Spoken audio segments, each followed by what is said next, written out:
It's sad that so far the focus on mobile gaming in 2022 from the mainstream media has largely been on Diablo Immortal and its exploitative monetization schemes. But I'm here to fix that with a list of the best premium games that have been released to the Android gaming scene from January to June. And guys, there are a lot of great games in here, from massive role-playing games to first-person shooters and even reimagined classics. I've picked from a list of games I've personally played to games that have piqued my interest but I've not gotten to yet due to time and monetary constraints, to games that I've reviewed well on Steam, Metacritic and Google's Play Store after I filtered out its ridiculous scores and some out of context reviews to get to what people really think about the games.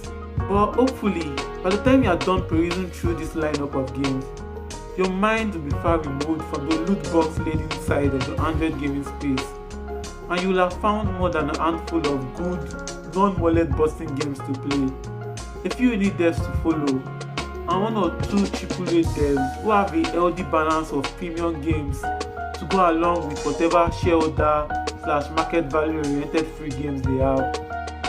So here's a list of 24 premium games, free of loot boxes and microtransactions, that you can currently enjoy on your Android smartphones and tablets. With that said, let's get into it.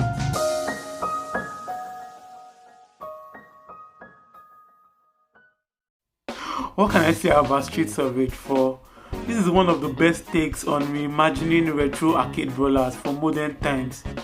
I reviewed Streets of Rage 4 and personally, I think it's the best looking game on Android so far. Plays at a smooth 60 FPS and has full controller support. What more could you want from an Android port? It's also extremely replayable, with story and arcade mode coming in with 6 varying levels of difficulty, a score system and leaderboards. Then there's boss rush mode, survival mode, training mode. All of these modes adding up to several hours of gaming content to enjoy, with beautiful soundtracks to push you through it, even at the hardest of difficulty. Streets of Rage 4 is personally my favorite game of the year so far, and I hope you enjoy it too.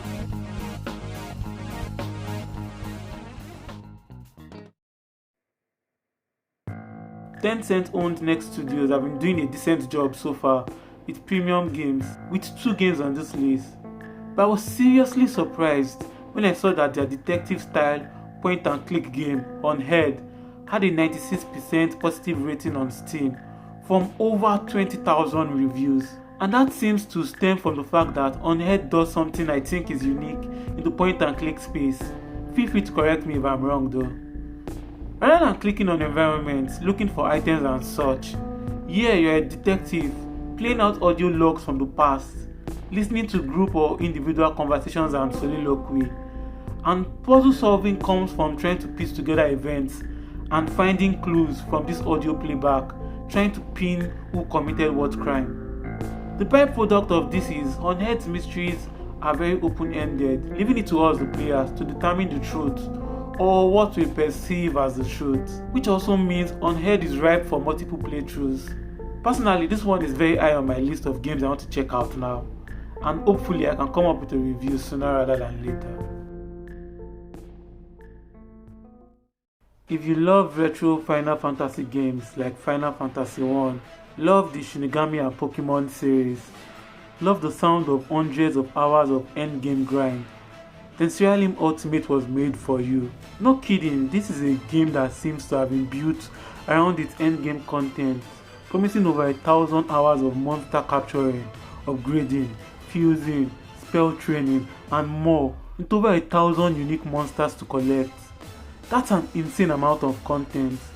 But fear not, you are the type of player who just wants a story mode. There should be about 20 to 30 hours plus of story content to go through, with most of the remaining 1,000 hours for those who love to grind.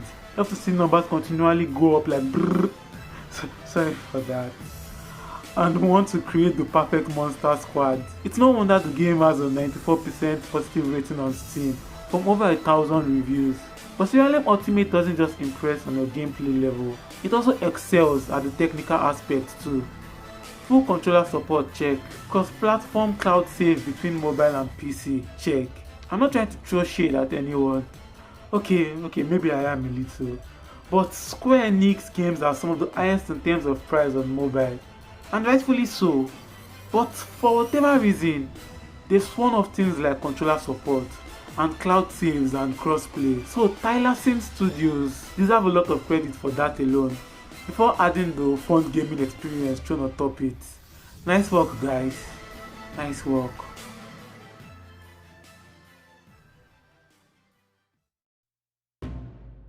A premium first-person shooter on Android with no ads, no loot boxes in 2022.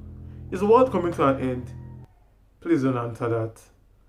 What I'm trying to get at here is most FPS games on mobile nowadays are free games with battle passes and loot boxes. So I guess in that sense, Gunfire is kind of a special beast on the Play Store.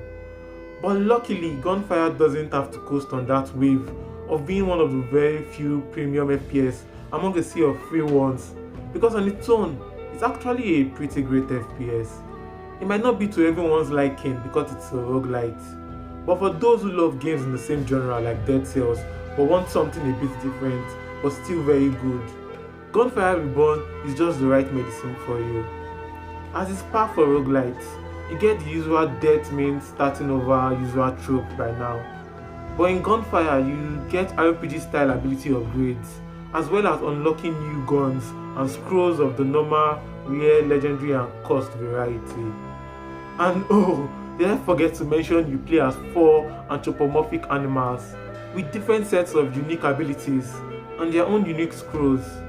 And the best I can compare Gunfire to is Borderlands because of its variety of unique weapons, or its sort of mini Doom because of its tight level gunplay and its unique variety of enemy types, from snipers that teleport to flame slingers, enemies that turn invincible, summon other enemy types, and more that I can't even get into for this brief highlight. As for co-op, there's supposed to be 4-player co-op, but I've only stumbled on 2 players co-op matches so far, although most of my focus has been on its single player content for now. Also keep in mind, if you are playing solo, you still need an internet connection to start up the game, which is mildly annoying. Gunfire also has decent graphics settings, and you can even set frame rate as high as what seemed like 90 FPS to me, or as low as 30 to 40 FPS. So there's a lot of maneuverability to eke out as much performance as possible from whatever Android smartphone you have.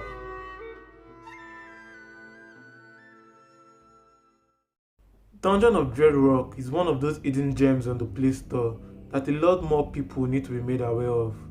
Made by what seems like a single dev, the first thing that caught my eyes and ears is its soundtrack and art style.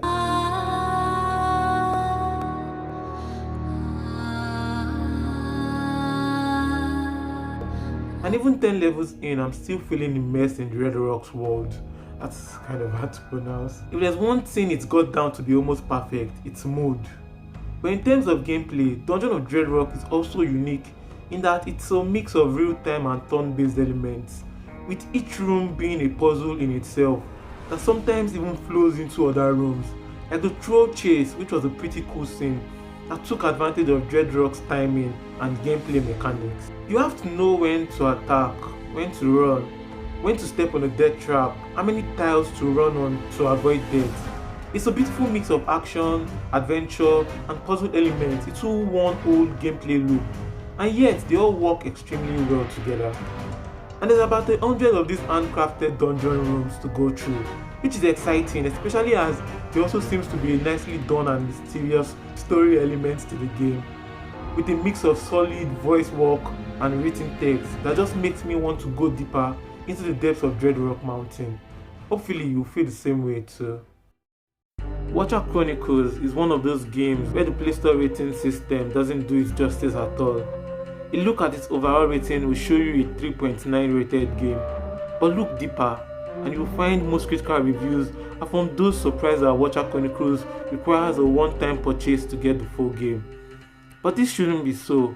Watcher Chronicles payment system should be the best of both worlds, where you can download and demo the first 2 levels of the game for free to see if you like it and then proceed to get the full game. This shouldn't be the reason for low reviews, especially when you consider Sony are charging their customers $18 monthly or $120 yearly before they can even have access to a similar service. Fix this shit, Google. You're only hurting premium devs with it. Anyways, focusing on Watcher Chronicles, the game. It's a fantastically done Souls-like game that transfers the strength of the genre perfectly into the 2D space. Punishing combat, check. Different builds based on magic or melee or ranged weapons, check. Multiple paths to take in the environment, check. All of this with full controller support and frame rates that can go as high as 120 FPS. The art style of the game also seems similar to games like Dragonspear or Echoes of Mana, but it fixes the major issue I have with those games' art style by bringing in high resolution backgrounds rather than the smeared background look of those games.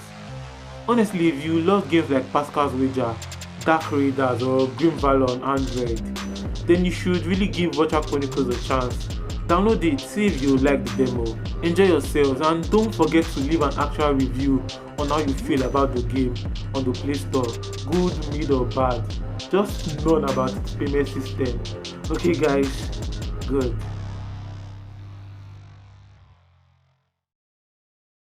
Vivid Night switches things up from the regular roguelike Slade Spire formula in a few interesting ways. For one, it's an auto-battler rather than a turn-based game, which means an heavier emphasis is placed on teams and resource management, which leads to the second unique aspect of the game. You basically collect warriors to fight for you, while you use gens to get special abilities to support them during battles.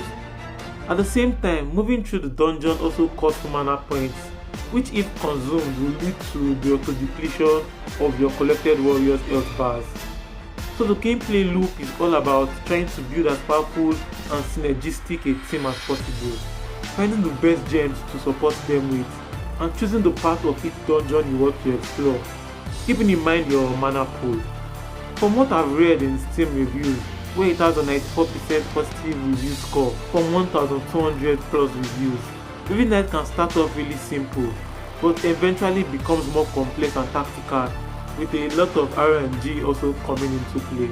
As for the cute chibi anime style, I'll leave it to you to decide if you like it or not. Unreal Life is a trip of a game. The main character Al wakes up on an empty street and memories a foggy mess. All of a sudden, she can communicate to the traffic light who offers to guide her through her journey, while she simultaneously realizes she has the power to read the past memories of inanimate objects, with one name on her mind, Miss Sakura. From then on, with the guidance of the traffic light and Al's newfound abilities, you go on a journey to piece together what the hell happened to and with Miss Sakura, why Al had lost her memories and more. From what I could gather from reviews online, Unreal Life is a psychedelic journey that's well told with multiple endings, good and bad. While the pixel art graphics is great, for me it's the heavy music and soundtrack of Unreal Life that really helps to sell the game's atmosphere.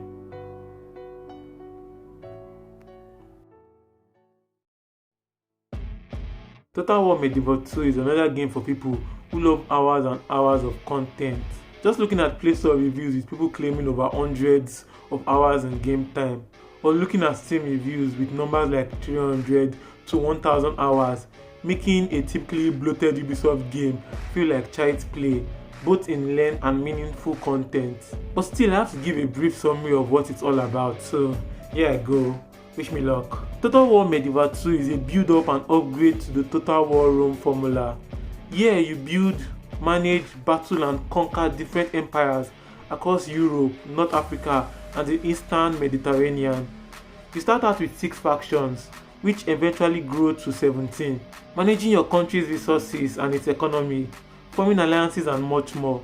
All of this already providing hours upon hours of content before we even stepped on the battlefield. Talking about battles, they are long drawn out tactical showpieces and real time too, putting you in charge of managing your army's tactics, countering your opponent's tactics, and taking advantage of over 1,000 different units of soldiers with different attributes, skills and technology to defeat the enemy, while managing your warband's morale and resources too. And there's a decent amount of religious warfare thrown in there too, if everything I've mentioned before somehow wasn't enough for you. One thing I've gathered from Play Store reviews is that some devices seem to suffer from bugs and crashes more than others. And in just another dig at Google's review system here, and yet another dig at Google's review system, if there was a way to sort reviews by time played, we'd at least know if this was a time issue, as these games tend to get more technically complicated and taxing on hardware the longer you play. Also, I'd personally advise playing Medieval 2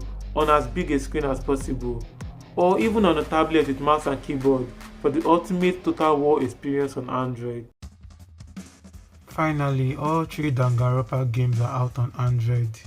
From what I've gathered, V3 might be the most controversial of all 3 games, but even at that, the game still seems to be very highly rated in general, with 86% positive reviews on Steam from over 13,000 reviews. Even on the Play Store, reviews seem to be generally positive, except for the odd decision made by the devs where the game doesn't say it's downloading additional data when you first boot it up and just displays a long blank loading screen instead, plus the lack of controller support. At this point, Danganronpa is already a known quantity, and V3 Killing Harmony is more of the same. The main premise is a bunch of high schoolers, this time with ultimate talents, are brought together to play a killing game of whodunit. As usual, you solve puzzles, gather clues, explore the school environment, interact with the other students, have debates to decide who's guilty, and more. One thing that takes the Danganronpa game out of the regular point-and-click genre is these games are usually quite massive, with over 30 plus hours of content to plow through. Also, V3 is still very much an anime game, so it comes with the usual unnecessarily slow build-ups. Even when it seems fairly obvious, situations can be pointed out much more quickly, but culminate in explosive reveal scenes, as is typical for the medium. If you are looking for a full-on premium game made with smartphones in mind, then Soulvars is the game for you. This is a full-on Japanese RPG that you can play in portrait mode. That means you can play it single-handedly while having a cup of coffee or something to that effect. Yet depth isn't sacrificed, as the devs Lab are promising over 15 hours of story content and over 50 hours of endgame content. Soulvars also has a fully open map where you can explore different areas and engage in combat using 3 characters. Combat is turn-based and tactical, in a world where soul data can be converted into weapons for battling deformities. It is the protagonist's job to defeat them. Soulvars is supposed to have deck building elements like a card game, but to me it seems more in line with regular turn-based JRPGs, which isn't a bad thing, because in its toughest of battles you still have to plan out the best action to use, the best party combos to perform, and the best defense for your party members, which are all the ingredients needed for a thrilling JRPG. Its pixelated art style also looks nice to the eye. It's sort of similar to Unreal Life, and battles and combos can be really flashy. So if you're looking for the perfect made for mobile game that doesn't sacrifice on depth and content, then Soulvars is for you.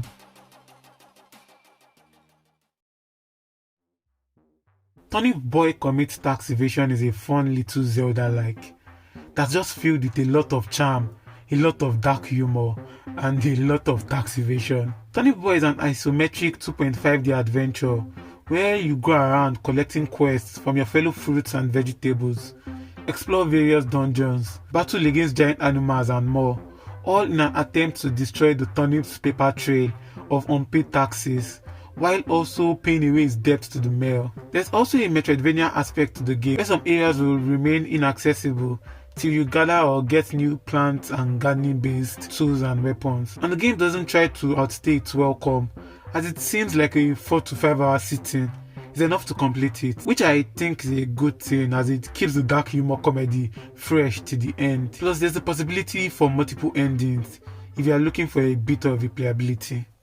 This is probably one of the more odd premium games on the list. Otaku's adventure story starts out very simple.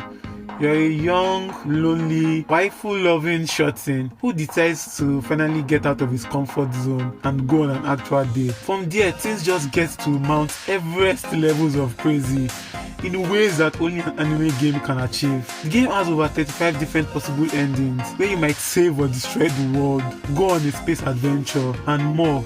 all with the end game of getting your preferred waifu. There's lots of weird, bizarre and hilarious mini games and puzzles to solve. It's just a crazy time. If you're looking for an out there point and click visual novel, or you're an otaku yourself, this is the game for you. A premium endless runner is what Nightskate offers. One not made to frustrate you into spending real world money, but to motivate you to play on to chase your best score, as endless runners were always meant to be, and rewards you for your time spent by unlocking new levels with new challenges, new mixtapes to listen to, or new color palettes to switch between different retro vibes. And Nightskate plays in portrait mode too, and uses a one button control scheme for simplicity, so the game is as accessible as they get and debloated of complex touch control inputs in order to present the perfect casual runner experience. Low-key, this might be one of the best beat 'em ups out there this year, and I don't even mean on Android only or even the mobile gaming space. There's a lot of depth to Maximus 2's combat, more than you might think from just looking at the game head on. There's a decent amount of combos and attacks during battles, a crazy amount of different enemy types to deal with, and a lot of dynamic interactions taking place during battles. Like one time I was battling against a bunch of dragon type enemies, and next thing I knew, I took control of one, riding it as I did battle.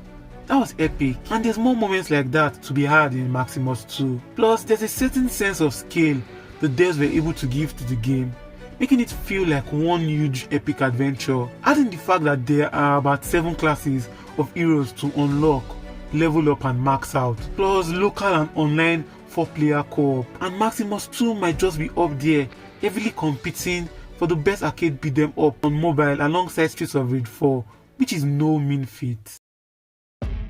If you've seen games like Metal Hellsinger that mix up Doom-style first-person shooting with rhythm games on consoles and PC, then you already have a decent idea of what Rhythm Fighter is about, except this time it's 2D roguelike action and rhythm games mixed into one. If you're looking for a somewhat different and unique take on the roguelike genre, this is it. You get the usual random skill and weapon drops, randomly generated levels, punishing restart for every loss, mixed in with rhythm-based action scenes, and it seems the rhythm-based gameplay allows for some truly unique gameplay scenarios. You take control of 6 unique forays as they battle against vegetables and fruits. Yep, it's basically a switch up from Turnip Boy comic Stacks Fraud. In all, Rhythm Fighter is a unique roguelite. Only thing that seems to be missing is controller support, which would be a shame for a port of a game that was already on Switch and PC. Build your own golf resorts. Attract golfing customers of different age range and demographic.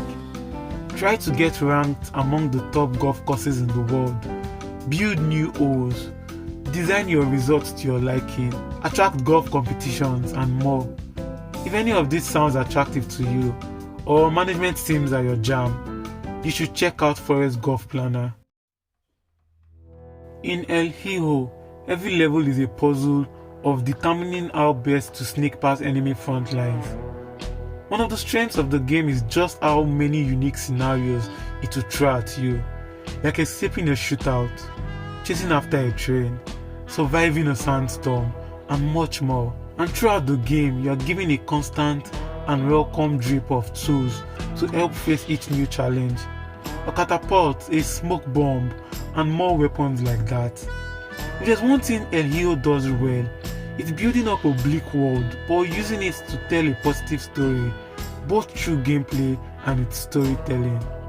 It's a tale of determination, hope, and love conquering all challenges, as a boy and his mother do not let the miserable situations they found themselves in stop them from getting to each other, while also cheering up and helping as many captives as possible.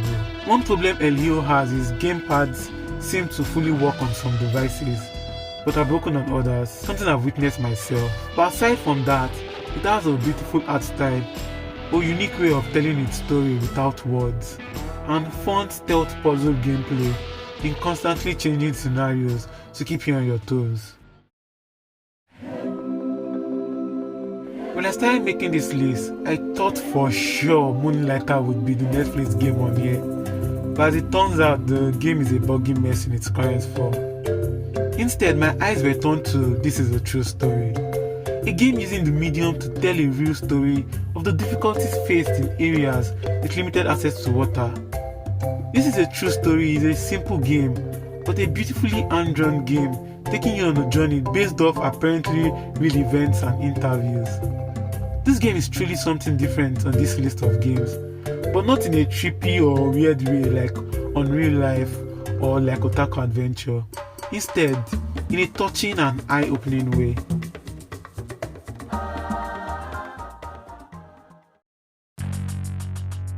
Futy Unleashed is what you'd probably get if you mix modern roguelikes like Dead Cells with old school Metal Slug and Contra games. You play in different comic books with different themes from sci-fi to predator-looking jungles. And again, you've got everything that makes for a good roguelite, from randomly generated levels in each panel for each new run, lots of enemies, bosses, sub-bosses, lots of weapon types to use, and the punishing death penalty tempered through a meaningful sense of progress through RPG-like upgrades similar to Gunfire Reborn. There are two things Futy does to separate itself from other roguelites. One, it uses a combo system that encourages head-on risky attacks.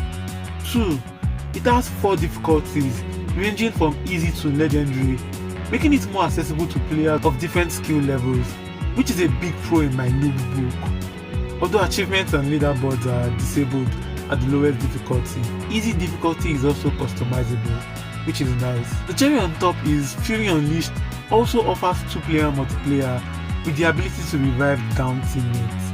Although multiplayer seems to be online only, no local multiplayer sadly. Dragon Quest Builders is a solid mix of Dragon Quest's usual world, bosses, NPCs, and atmosphere, with a mix of Minecraft-style crafting, building, and survival elements. You really enjoyed Butterscotch Crashlands from years back, then this one might be just for you. You go on adventures in the world, mine resources, battle monsters, so you can craft your base, building, equipment, gear, weapons, and more, with a bit of story and questing thrown in. You level up your base, and you and the NPCs will fight to protect it from enemy attacks. And if you want a more free-form Minecraft-like mode, Builders also offers Terra Incognita, a free-form mode with elements unlocked based on progress made in Builder's story. My biggest complaint with Dragon Quest Builders is the lack of controller support and cloud saves, especially at a time when Google is making copying data more difficult. I'm not sure what Square have against Game Pass on smartphones, but for some reason, all their console ports take it out of their games. It's just such an odd decision in my book, from a company that's been making console and PC games since before I was born. And I hope they have a change of heart with future releases. Also, there seems to be complaints of performance and overheating on Play Store reviews, though I can't tell if this is down to Qualcomm's 888 and 8th Gen 1 chips being inefficient SoCs, or if it's a wider issue.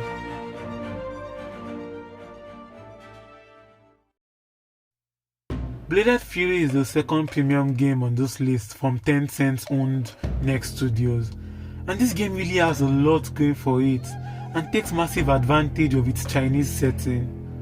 The whole art style and world feels like it was taken out from an ancient Chinese drawing. You face different unique monsters and bosses, all with cool designs and movesets. The main character, Ji, starts off kind of basic in combat, but once she starts gaining the souls of defeated bosses and enemies, it takes the gameplay to another level. She will rain down arrows from the sky, open black holes, pause time and more, adding depth and a lot of visual eye candy to the combat.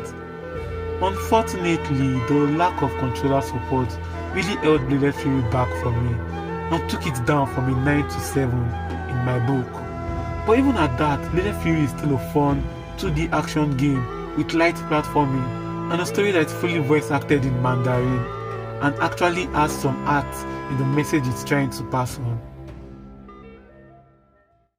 Square Enix have taken out the older version of Final Fantasy VI from the Play Store to put in the remastered version with some updates to sprites and graphical improvements to the backgrounds and environments, as well as reworking the audio and presentation in some classic scenes. Apart from that, this is classic Final Fantasy VI as you know and love it for the most part. Turn-based active time battles, lots of random encounters, and what is for many Final Fantasy fans the best story in the entire Final Fantasy series make a return.